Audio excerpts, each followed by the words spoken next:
Hello बेटा, मैं उम्मीद करता हूँ कि आप सभी बहुत अच्छे होंगे। आज की क्लास में बेटा हम लोग देखेंगे रिवर बोट प्रॉब्लम के बारे में।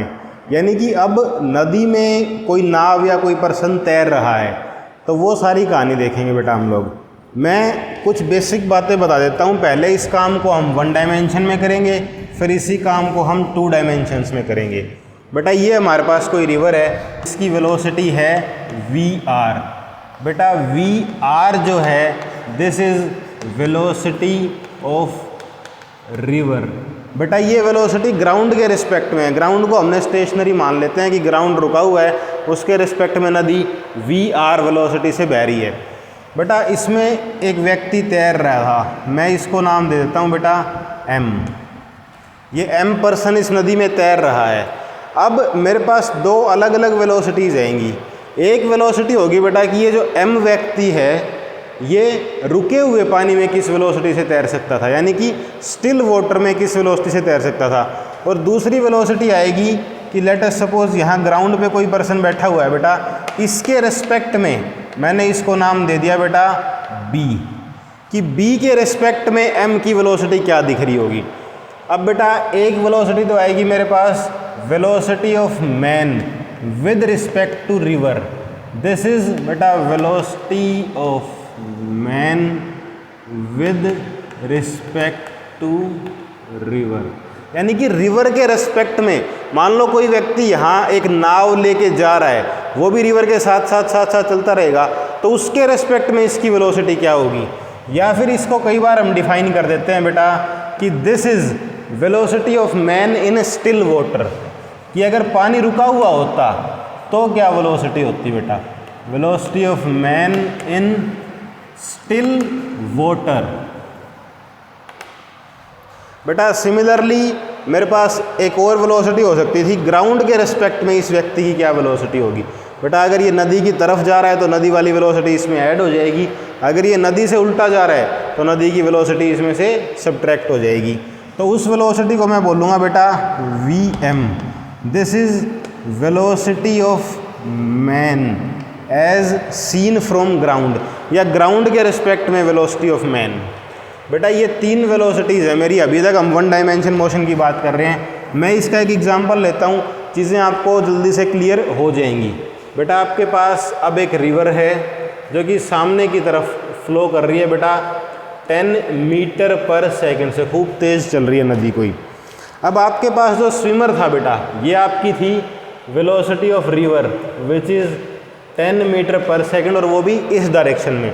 अब जो आपका स्विमर था वो स्टिल वाटर में यानी रुके हुए पानी में तैर सकता था बेटा 15 मीटर पर सेकंड से। तो मैं बोल दूंगा कि velocity of man with respect to river is 15 metre per second. अब बेटा ये जो पर्सन स्विमर है ये तैर रहा है, जो ये भी इसी तरफ तैर रहा है बेटा, ये हमारा मैन है, ये इसी तरफ तैर रहा है। तो ग्राउंड से कोई आदमी इसको ऑब्जर्व करेगा तो उसको वेलोसिटी ऑफ मैन क्या दिखाई देगा। तो आप देख सकते हो बेटा 15 मीटर पर सेकंड से तो वो खुद तैर सकता था, और 10 मीटर पर सेकंड से नदी उसको आगे लेके जा रही है। तो आप बोल दोगे कि अगर कोई व्यक्ति ग्राउंड में बैठा हुआ है तो उसको ये लगेगा कि ये जो इंसान है इसकी वेलोसिटी 10 + 15 25 मीटर पर सेकंड है, वो भी राइट डायरेक्शन में, जिसको कि हमने पॉजिटिव मान रखा है। सारी उधर वाली डायरेक्शन की वैल्यू हमने लिया। इस पिक्चर को एनालाइज करने की कोशिश करते हैं बेटा हम लोग। लेट अस सपोज ये हमारी नदी थी जिसकी विड्थ W दे रखी थी। अब कोई व्यक्ति यहाँ से इस शोर से बेटा इस तरफ स्विम करने लग जाए, इस तरफ स्विम करने लग जाए रिवर के रिस्पेक्ट में, तो मैं इसको बोल दूंगा velocity of man with respect to river. इस डायरेक्शन में था आपके पास, पर यहाँ खड़ा हुआ जो व्यक्ति होगा या ग्राउंड पे जो व्यक्ति बैठा हुआ है उसको ये इस तरफ चलता हुआ नहीं दिखाई देगा, क्योंकि नदी भी आगे की तरफ चल रही थी बेटा VR से। तो जो ये व्यक्ति है इसको VMR और VR का रिजल्टेंट दिखाई देगा। इसको लगेगा कि ये जो व्यक्ति है ये ऐसे जा रहा है, क्योंकि बेटा इस तरफ तो जा रहा था ये अपने खुद के एफर्ट्स के कारण, और इस तरफ इसको रिवर खींच के लेके जा रही थी बेटा। तो यहाँ जो बैठा हुआ व्यक्ति है उसको जो वेलोसिटी दिखाई देगी VM, that will be equal to बेटा VMR जो व्यक्ति के खुद के एफर्ट के कारण थी जो तैर रहा है, प्लस VR जो कि रिवर के कारण ये आगे की तरफ चला जाएगा। बेटा ये जो डिस्टेंस है, अगर स्टिल होता वाटर, यहाँ पे कोई बहाव ना होता तो व्यक्ति यहाँ पहुँचता बेटा स्विमर, परंतु अब ये इतना आगे चला जाएगा और इसी डिस्टेंस को हम बोल देते हैं बेटा ड्रिफ्ट। अपने आप ये कितना आगे की तरफ चला गया। बेटा मैं फिर से बता दूं, ये VMR था, ये VR।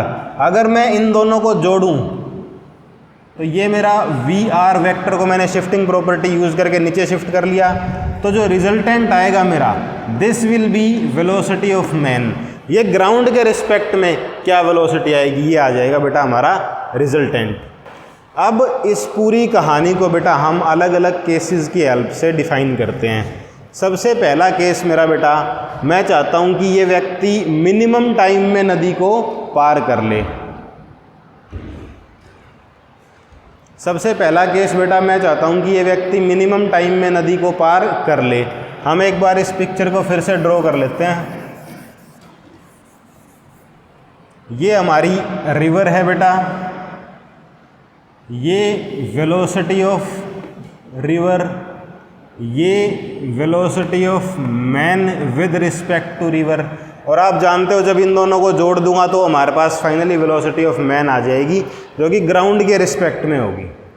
अब बेटा यहाँ से मैं कुछ बातें देख पा रहा हूँ कि अगर मेरी नदी की विड्थ जो है वो W थी, मैं चाहता हूँ केस 1 में, केस 1 है बेटा हमारे पास, कि इसको तैरते हुए टाइम जो है वो मिनिमम लगे। तो केस 1 है मिनिमम टाइम के लिए। बेटा मिनिमम टाइम लगने के लिए इसको किस तरफ तैरना चाहिए? आप बोलोगे कि सर इसको इस फ्लो से परपेंडिकुलर डायरेक्शन में तैरना चाहिए। हम चाहते हैं कि ये डिस्टेंस पार हो जाए, ये दूरी पार हो जाए। अब रिवर की वेलोसिटी तो इस तरफ है, तो उसके कारण कोई भी कंपोनेंट हमारा इस डायरेक्शन में नहीं आएगा। नदी पार करने के लिए इसको खुद को ही सारे एफर्ट्स लगाने पड़ेंगे। अब ये अपने एफर्ट किस डायरेक्शन में लगाए कि सबसे कम टाइम लगे नदी पार करने में? बेटा अगर ये फ्लो के परपेंडिकुलर यानी जिधर चलना था उसी डायरेक्शन में एफर्ट लगाएगा तो ही इसको सबसे कम टाइम लगेगा। मान लो कभी कि ये व्यक्ति ऐसे तैरने लग जाए इस तरफ, तो इसकी जो VMR है इसके 2 कंपोनेंट हो जाएंगे। कुछ इफेक्ट हमारा इस तरफ आ जाएगा और कुछ ऊपर की तरफ, तो ऊपर वाला इफेक्ट हमारा कम हो जाएगा, इसलिए ये डायरेक्शन की वेलोसिटी कम हो जाएगी अगर किसी और एंगल पे तैरता है ये। तो बेटा इसको कोशिश ये करनी पड़ेगी कि रिवर के फ्लो से बिल्कुल परपेंडिकुलर डायरेक्शन में तैरे, तो ही टाइम जो है वो मिनिमम लग सकता है। मिनिमम टाइम में हमसे पूछा जा सकता है बेटा कि कभी मेरे को VMR दे रखा हो और V रिवर दे रखा हो, और मेरे से ये पूछ लिया जाए कि ये बताओ कितना टाइम लगेगा इसको पार करने में। तो बेटा आप देख सकते हो कि इसकी Y एक्सिस वाला जो मोशन है इसको W डिस्टेंस कवर करना था और इस वेलोसिटी से, तो टाइम के लिए आपके पास सीधा सा फॉर्मूला आ जाएगा बेटा, टाइम के लिए डिस्टेंस अपॉन वेलोसिटी। अब डिस्टेंस था W और वेलोसिटी बेटा हमारी थी VMR के बराबर। बेटा इस चीज़ को आप समझ भी सकते हो, VR वेलोसिटी ऑफ रिवर का कोई भी कंपोनेंट यहाँ कोई रोल प्ले नहीं करेगा, क्योंकि VR के लिए तो ये सामने की तरफ जाएगा, इस तरफ तो ये अपने खुद के एफर्ट्स के कारण ही जा पाएगा। तो इसको टाइम लगेगा बेटा width of river divided by velocity of man with respect to river if he is travelling at 90 degrees to the flow of river, तो ही टाइम भी मिनिमम लगना था बेटा। अब इसके बाद कोई ये पूछ ले कि ये तो ठीक है कि इसने इस तरफ चलना शुरू किया, पर हम जानते हैं कि अगर ये इधर एफर्ट लगाएगा तो नदी इसको कुछ आगे भी लेके जाएगी, और इनका जो रिजल्टेंट मोशन आएगा वो VMR और VR को ऐड करने पे आएगा। तो मैं VR को यहाँ ला के बेटा इन दोनों को ऐड करता हूँ, रिजल्टेंट वेलोसिटी मेरे पास ये आ जाएगी, ये आ गई वेलोसिटी ऑफ मैन। बेटा ये चलते चलते चलते चलते कुछ यहाँ पहुँच जाएगा। अब मुझे ये वाला डिस्टेंस भी अगर बताना हो कि कितना आगे चला जाएगा जस्ट अपोजिट एंड से, तो जिसको हम कभी ड्रिफ्ट भी बोला करते थे बेटा, तो ड्रिफ्ट में बता सकता हूँ कि नदी की वेलोसिटी तो ये थी, सिर्फ यही वेलोसिटी इसकी ड्रिफ्ट के लिए रिस्पॉन्सिबल होगी, क्योंकि ये खुद जो एफर्ट लगा रहा है वो तो इस डायरेक्शन में लगा रहा है, उसका कोई भी कंपोनेंट इस डायरेक्शन में हो ही नहीं सकता। सिर्फ नदी रिस्पॉन्सिबल है इसको आगे लेके आने के लिए। अगर बेटा नदी चल ना रही होती, स्टिल वाटर होता, तो ये डायरेक्टली अपोजिट एंड पे पहुंच जाता। तो हम देख सकते हैं कि सिर्फ नदी के कारण ये आगे की तरफ जा रहा है। बेटा नदी के कारण ये आगे की तरफ जा रहा है। मैंने टाइम निकाल लिया कि कितनी देर तक ये पानी में रहेगा, यानी यहाँ से यहाँ पहुँचते हुए कितना टाइम लगेगा। बेटा उतने ही टाइम तक नदी इसको आगे लेके जा सकती है, क्योंकि उसके बाद तो ये किनारे पे पहुँच जाएगा। तो मुझे ये डिस्टेंस निकालना है। डिस्टेंस के लिए मैं बोल दूंगा velocity of river into time. तो बेटा ड्रिफ्ट हो जाएगा velocity of river into time taken to cross the river, और ये हो जाएगा VR इनटू, बेटा टाइम हमने पहले निकाल लिया था, width upon velocity of man with respect to river. तो बेटा ये फर्स्ट केस था हमारा कि टाइम मिनिमम लगे। इसमें दो बातें हम निकाल पा रहे हैं। अब इसी क्वेश्चन को एक एग्जाम्पल की हेल्प से समझने की कोशिश करते हैं।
बेटा हमारे पास एग्जाम्पल कुछ ऐसा है, मुझे बता रखा है कि रिवर जो है वो 4 मीटर पर सेकंड से बह रही है, और स्टिल वाटर में हमारा जो स्विमर है वो 3 मीटर पर सेकंड से तैर सकता था।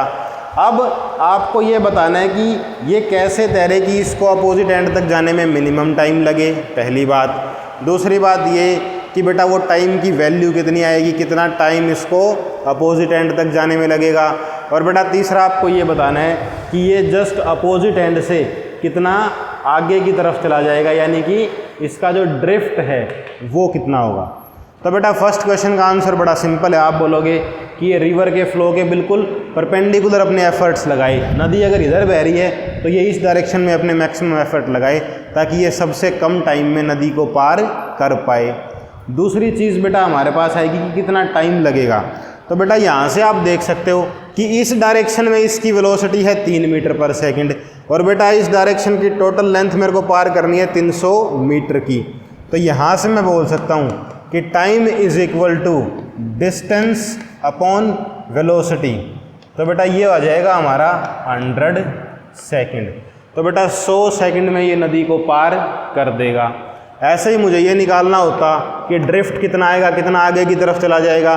तो आप बोलोगे कि ये 100 सेकंड तक नदी में रहेगा और हर सेकंड नदी इसको 4 मीटर आगे ले जाएगी बेटा। तो 100 सेकंड नदी में रहा और 4 मीटर हर सेकंड आगे चला गया, तो टोटल ड्रिफ्ट जो आएगा आपके पास वो आ जाएगा velocity of river into time. ये हो जाएगा बेटा 4 × 100 विच इज़ 400 मीटर। बेटा ये ऑब्जेक्ट 400 मीटर आगे की तरफ चला जाएगा।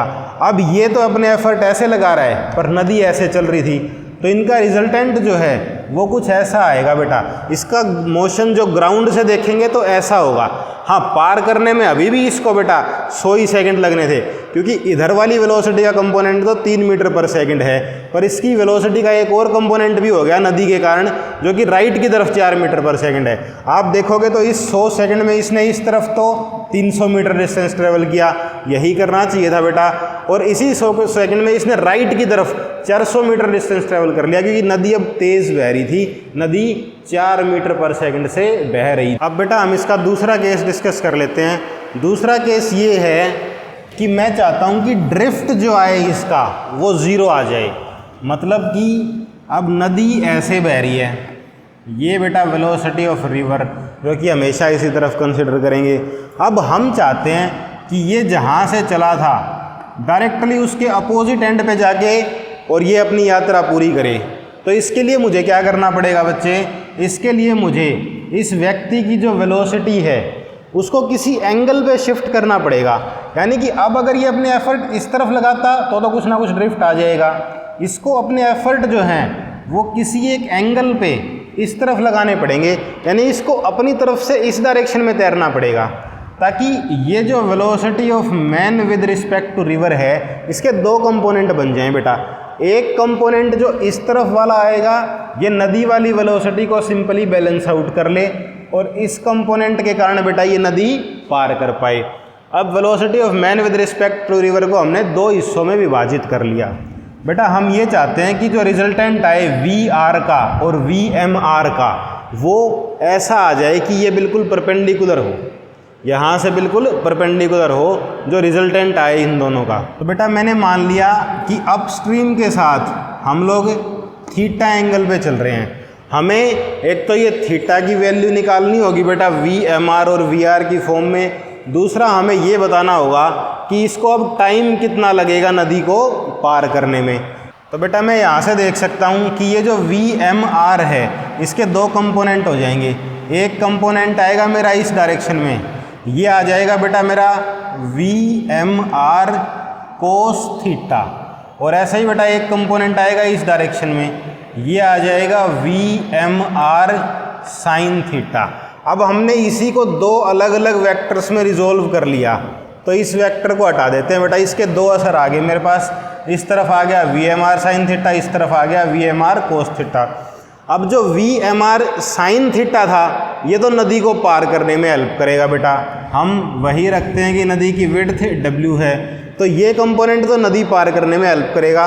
और अगर ये कंपोनेंट एग्जैक्टली इक्वल हो जाए वेलोसिटी ऑफ रिवर के, तो बेटा इसके कारण तो हम इधर चल रहे हैं, नदी मेरे को आगे लेके जा रही है, तो आप बोल दोगे कि मैं ना तो इस डायरेक्शन में चलूँगा ना इस डायरेक्शन में, तो रिजल्टेंट मैं यहीं पे पहुंच जाऊंगा, मेरी ड्रिफ्ट ज़ीरो आएगी।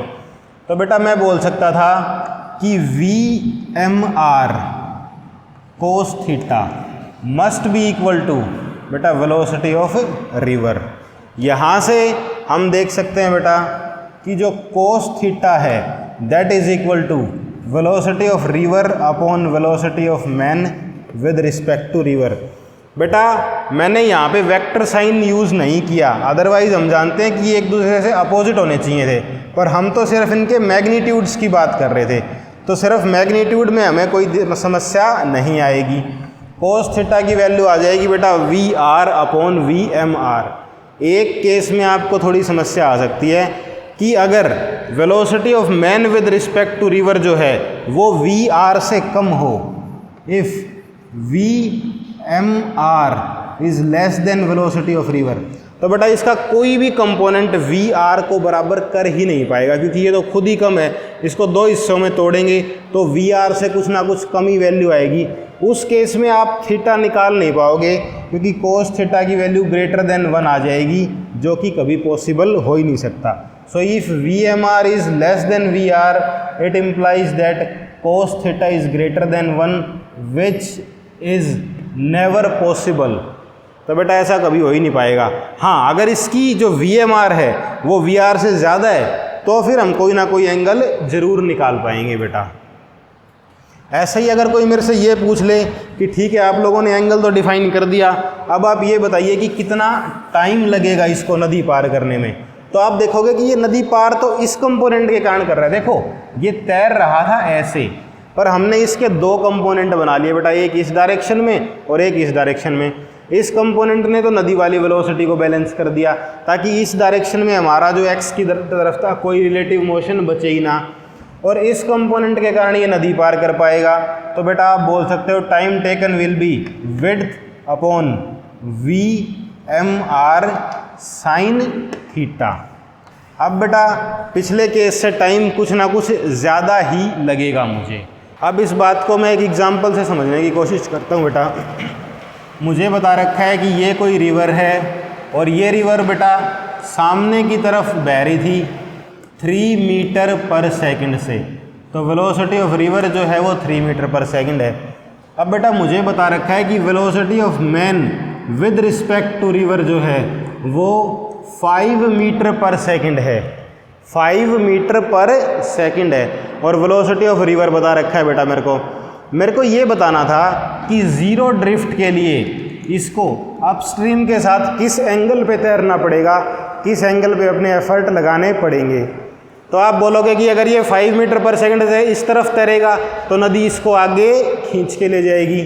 तो बेटा इसको कुछ ना कुछ इस डायरेक्शन में तैरना चाहिए ताकि एक कंपोनेंट जो है वो VR को बैलेंस कर दे और दूसरा कंपोनेंट इसको नदी पार करवा दे। तो बेटा हमने मान लिया कि अपस्ट्रीम के साथ ये थीटा एंगल पे चल रहा है 5 मीटर पर सेकंड से, इस डायरेक्शन में चल रहा है बेटा।